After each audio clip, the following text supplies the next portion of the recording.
നീ ഉണർന്നാൽ നിന്റെ അതിർ വിശാലമാകും. അർദ്ധരാത്രിയിൽ ശിംശോൻ ഉണർന്നു.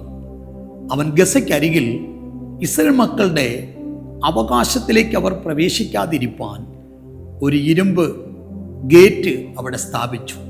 എന്നാൽ ഉണർന്ന ശിംശോൻ രാത്രി ചെന്ന് അത് പറിച്ചെടുത്ത് തോളിൽ വെച്ച് ഹെബ്രോൻ മലയിൽ കൊണ്ടുപോയി വെച്ചു. അവൻ ഒന്ന് ഉണർന്നപ്പോൾ ഒരു വലിയ വിശാലത ഇസ്രായേൽ മക്കൾക്ക് വേണ്ടി ദൈവം ഒരുക്കി.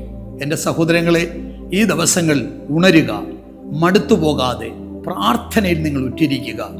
മടുത്തുപോകാത്തൊരു പ്രാർത്ഥനയുണ്ടെങ്കിൽ, ഉണർന്ന് എഴുന്നേറ്റ് ചില അധ്വാനങ്ങൾ നിങ്ങളുടെ ജീവിതത്തിലുണ്ടെങ്കിൽ നിങ്ങൾക്കൊരു നല്ല റിസൾട്ട് വെളിപ്പെടാൻ സമയമായി. ഈ ദിവസങ്ങൾ മടുത്തുപോകാത്ത പ്രാർത്ഥന, ക്ഷീണിച്ചു പോകാത്ത പ്രാർത്ഥനാ ജീവിതം നിങ്ങളുടെ ജീവിതത്തിലുണ്ടെങ്കിൽ വേഗത്തിൽ നിങ്ങളുടെ അതിരുകൾക്ക് വിശാലത വരും. മുടങ്ങിക്കിടന്ന പല വാഗ്ദത്തങ്ങളും നിങ്ങളുടെ ജീവിതത്തിൽ നിങ്ങൾക്ക് അനുഗ്രഹമാക്കി തരുവാൻ കർത്താവ് നിങ്ങളെ സഹായിക്കും. കർത്താവ് നിങ്ങളേവരെയും ഈ വചനത്താൽ അനുഗ്രഹിക്കട്ടെ. ആമേൻ.